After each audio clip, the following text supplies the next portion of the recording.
आप सभी को जय भीम, जय भारत, जय संविधान, जय शिक्षक। आज की बात एक शिक्षक के रूप में हमारे शिक्षक साथियों से करना चाहता हूँ। आप सभी को मैं अपना परिचय एक बार दे दूँ। मेरा नाम कालका प्रसाद है। मैं उत्तर प्रदेश बेसिक शिक्षा परिषद में शिक्षक हूँ। प्रथम नियुक्ति मेरी सन 2015 में बिसंडा ब्लॉक जनपद बांदा में हुई थी। अब वर्तमान में मैं पनवाड़ी ब्लॉक जनपद महोबा में तैनात हूँ। साथियों, पिछले कुछ वर्षों से देखने में आ रहा है कि शिक्षक अपने आप को बहुत ही असहज महसूस कर रहा है। शिक्षक दिवस पे वो शिक्षकों में उत्साह नहीं रहता है जो होना चाहिए, जो प्रसन्नता होनी चाहिए। क्योंकि शिक्षक को जब अपना खुद का भविष्य सुरक्षित नहीं लगेगा तो कैसे प्रसन्न रहेगा। उसकी सेवा संबंधी समस्याएं बनी रहेंगी तो कैसे प्रसन्न रहेगा वो। वैसे ही पुरानी पेंशन खत्म करने से और निजीकरण को बढ़ावा देने से शिक्षक पहले से ही परेशान थे। और पिछले कुछ ही दिनों पहले सुप्रीम कोर्ट का एक निर्णय आया, बहुत ही दुर्भाग्यपूर्ण निर्णय है, जिसमें जिन शिक्षकों की 5 साल से ज़्यादा सेवा बची है, यानी जो 2010 के पहले नियुक्त हैं और 5 साल से ज़्यादा सेवा बची है, उनको टेट एग्ज़ाम पास करने की अनिवार्यता रख दी गई है। और ये बहुत दुर्भाग्यपूर्ण निर्णय है। इसकी हालांकि ये सुप्रीम कोर्ट में केस गया था, प्रमोशन में टेट अनिवार्य है कि नहीं, इस मुद्दे को लेकर, लेकिन ये मुद्दा बीच में आ गया। इस पर भी थोड़ी बहुत चर्चा हो गई और ये इस तरह से निर्णय आ गया जो कि दुर्भाग्यपूर्ण है। बल्कि उस कोर्ट रूम में जो वकील मौजूद थे उन लोगों ने हमारे शिक्षक साथियों को बताया है कि बहस कर रहे वकील ने भी कहा कि अगर 15 साल 20 साल प्रैक्टिस करने के बाद मुझसे कहा जाए कि बार काउंसिल का एग्ज़ाम पास करिए तो नहीं कर पाऊँगा, बहुत कठिन होगा। जज ने भी टिप्पणी की कि अगर प्रैक्टिस में हम भले ही हैं लेकिन हमसे भी अगर एग्ज़ाम पास करने के लिए कहा जाए तो हमारे लिए भी चैलेंजिंग होगा।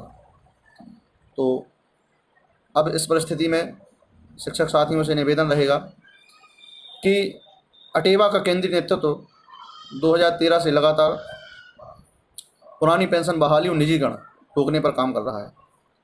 5 सितंबर को शिक्षक और सभी कर्मचारियों से आह्वान किया गया है कि आप एक दिन का उपवास रखें पुरानी पेंशन की बहाली की मांग के लिए और निजीकरण रोकने के लिए। तो आप सभी से भी, मेरे शिक्षक साथियों से भी निवेदन है कि, और कर्मचारी साथियों से भी निवेदन है कि आप एक दिन का उपवास जरूर रखें। और जिला मुख्यालय में यदि आपके कार्यक्रम है तो वहाँ पहुँचने का प्रयास करें। आपके तहसील मुख्यालय में कार्यक्रम है तो वहाँ भी पहुँचने का प्रयास करें। किन्हीं कारणवश अगर आप कहीं नहीं पहुँच पा रहे हैं तो घर पे ही आप अपना उपवास रखें। सोशल मीडिया के माध्यम से अपनी बात रखें, यूट्यूब, फेसबुक, ट्विटर के माध्यम से अपनी बात रखें। और शिक्षक साथियों से एक और विशेष निवेदन है कि जब हमारे सामने इतनी सारी चुनौतियाँ खड़ी हैं, एक भविष्य अंधकार में अपने आप को लग रहा है, तो ऐसे में 5 सितंबर यानी शिक्षक दिवस को जो भी सम्मान के कार्यक्रम किए जाते हैं वो सम्मान हमें ग्रहण नहीं करना चाहिए 5 सितंबर 2025 को। जब हमारे जीवन में परेशानियां हैं, चुनौतियां हैं, तो सम्मान ग्रहण करने का कोई मतलब नहीं। इससे एक मैसेज भी जाएगा। और किसी भी संगठन ने सम्मान का कार्यक्रम रखा हो, समाज की तरफ से रखा गया हो, भले ही छात्रों की तरफ से रखा गया हो या सरकार की तरफ से, विभाग की तरफ से रखा गया हो, तो उसमें हमारे साथियों को नहीं जाना चाहिए। जब हम नहीं जाएंगे तब हमारा एक मैसेज जाएगा, चर्चा का विषय बनेगा कि शिक्षक सम्मान ग्रहण करने क्यों नहीं आए। इन्हीं सब बातों के साथ अब अपनी बात ज़्यादा लंबी ना करते हुए आपसे निवेदन करता हूँ कि अपने हक अधिकारों की लड़ाई के लिए आप प्रयास जरूर करेंगे।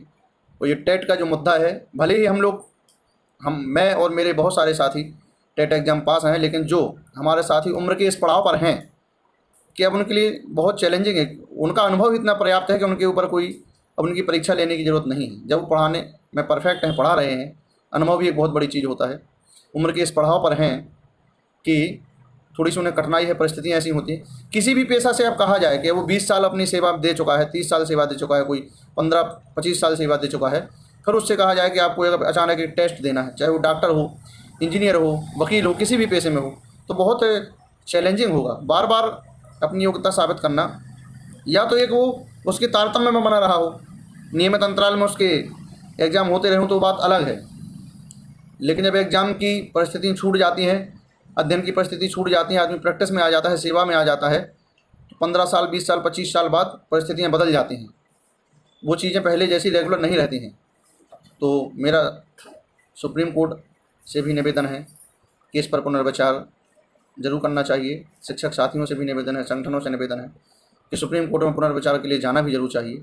इसी के साथ अपनी बात ज़्यादा लंबी ना करते हुए अपने हक अधिकारों की मान सम्मान की इस अभियान में, आंदोलन में आप लोग अपनी भूमिका जरूर निभाएं, अपने हिस्से का प्रयास जरूर करें, अपने हिस्से की लड़ाई जरूर लड़ें।